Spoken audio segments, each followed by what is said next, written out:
So here we are in one other part of the shop. I've gave a small tour of the shop. I can give still little nooks and crannies in here. All kind of fun stuff. Move this board here. We can see this small block Chevrolet, which is just it's a bare block, but this is a good way to be able to identify a few things. This is this right here would be a later model block. This is an 86 up, and 86 probably this was a Vortec 350. Probably, I'm just going to guess around because of the drilled block. This is a way to identify some of your Vortec motors, and they would put those in Chevrolet trucks, even some of the early LT1s. This could be one.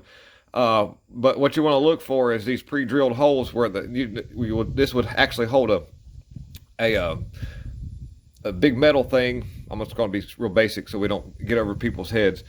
But it's the part that holds the little keepers for the roller lifters, to keep the roller lifters lined up properly on the camshaft, because instead of being a flat tappet where the end of the lifter is just flat, you look on the bottom lifter, has a round little roller on it. You want to keep that thing lined up so it has these little keepers, and you'd have this metal keeper plate that goes over that, and these blocks pre-drilled for that. And you can do it to earlier blocks, but a lot of times you see the remnants of where it's been done.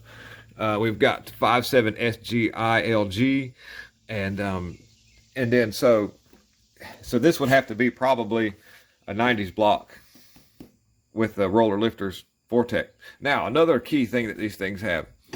Now, if you're looking at, this is going to cover a few small blocks here, but the infamous 400 small block that they say, and you got all these people that say, I've got a 400 in there.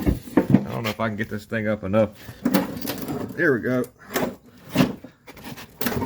Let's see here. Oh, heavy, quite heavy. All right, can you see that right there? Okay, that's a freeze plug. That's a freeze plug. This thing only has 2 freeze plugs, not a 400. There's claim that there's 400s with 2 freeze plugs. I haven't seen one yet. If you see a Chevrolet with 3 freeze plugs in it, one just a tad bit lower than the other, that's a 400 small block, a rare engine. They did those from 68 to 74. The earlier ones, of course, were the ones that made the most power, and they had 3 freeze plugs in it. And an often looked but underrated motor. We'll walk through the shop here. Another little tour of the shop. By the way, stick with me for a second here. I want to show you something else. We'll do this together. Let's get into this thing here. Hope the light will come on. If light doesn't come on, we won't do it in here, but okay, light doesn't come on, but we'll get this out. A really cool old part. Love this stuff. This came off of a Y-block Ford engine, 312.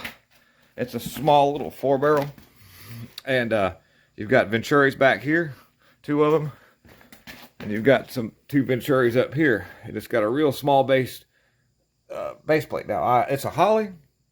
I don't know what make this is, but the fuel bowl is on top. There's nothing down here in the bottom. Anybody knows anything about carburetors? I don't know if you've ever seen one like this, but this would probably be on like a performance car in the 50s that had the Y blocks in them. Ford Special or a Thunderbird or a Mercury Cyclone, something like that in those years. So that's really cool. Neat, got fire and order on the front. It came off like a 312. 312 and 292s on the same. They had the exhaust pipe that went around the front. If you open the hood on a Ford in the old days and you see an exhaust pipe going around the front of the engine, that's a Y block. Things were really different back in the old days. Okay, back in here. Off subject, but wanted to show you guys that. My old 76 Ford Super Cab. We just keep it in the dry in here. It's old. A Kia motor that I took out. You've probably seen it in some of the videos. I need to get it out of here. It's got low in oil. Coming back here into the studio where I do a lot of my videos. Here's several engines. Now this, like I said, we're talking about small block Chevrolet stuff today. An overlooked engine that I think is underrated all day long is a 307. This is an old 307 that came out of a 68 model Chevrolet C10 truck. And this motor was running when I took it out. The guy wanted a new engine in it, and he had bought one that didn't require a core charge, so he just said, you can have the engine, I don't care, because I'm moving to Arizona, and I don't want to tote this thing with me. So It's a really cool old piece right here. And it ran great. It was, I think it used a little bit of oil, but definitely it ran fine. It sounded good. To me, it sounded better than the new motor that he bought.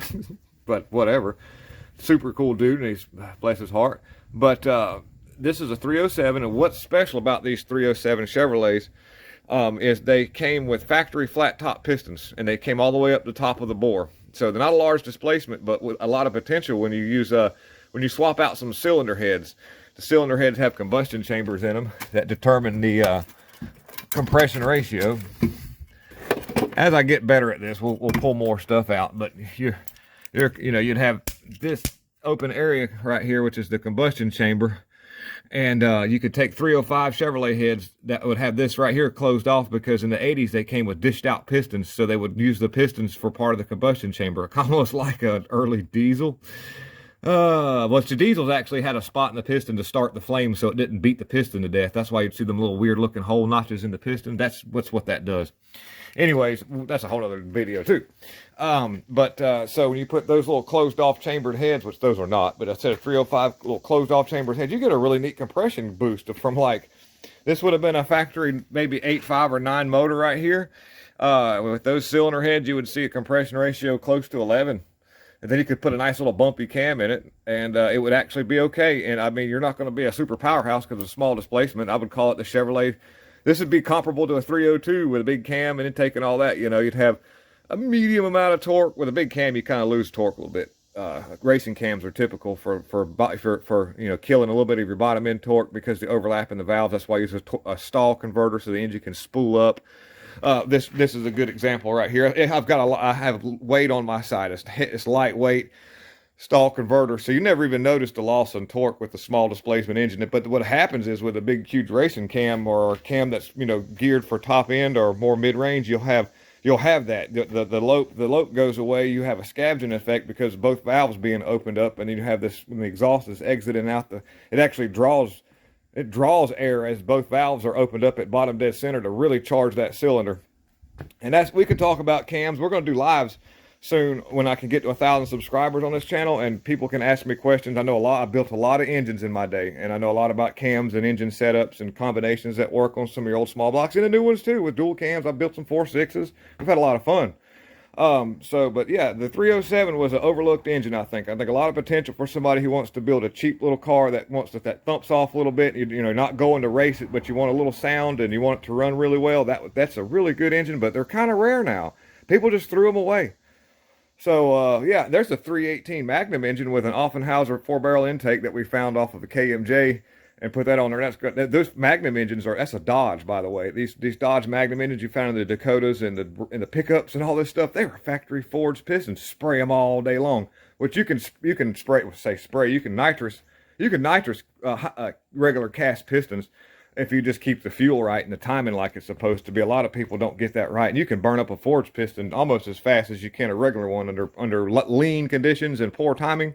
There's a 302. We talked about that in one video about how it's easy to get to the thermostat housing bolt is super easy to get to on a 351 Windsor, which is on the right. And if you can look, you can see the comparable notice in width. But a lot of people don't notice that, and they say, "Oh, I can take that there and put that on a Windsor." No, you can't. Anyhow, lots of fun, guys. Thank you for tuning into the Will Fix It team. We're going to be working on a lot of stuff today. I had a lot of work came in, and thank goodness Thank goodness. Thank God, really. Be honest with you. He's blessed me with this ability and this love for what I do. So y'all have a good rest of the day, and we'll get some more content out. I really appreciate all the new subscribers. Have a wonderful day. Thank you for tuning in.